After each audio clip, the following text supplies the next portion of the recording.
Welcome to our channel. Managing app permissions on your Kindle Fire tablet helps protect your privacy and control what information apps can access. Follow these steps to configure permissions effectively. Step 1. Swipe down from the top of your Kindle Fire screen to access the Quick Settings menu. Step 2.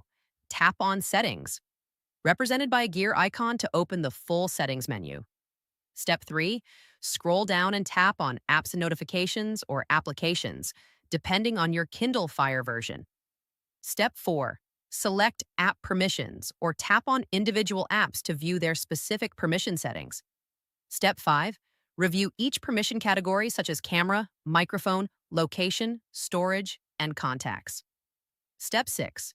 Tap on a permission type to see which apps have access and toggle permissions on or off for individual apps. Step 7.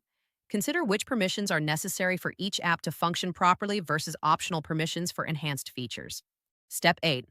Return to the apps and test their functionality to ensure critical features still work after modifying permissions. Don't forget to like this video and subscribe to our channel.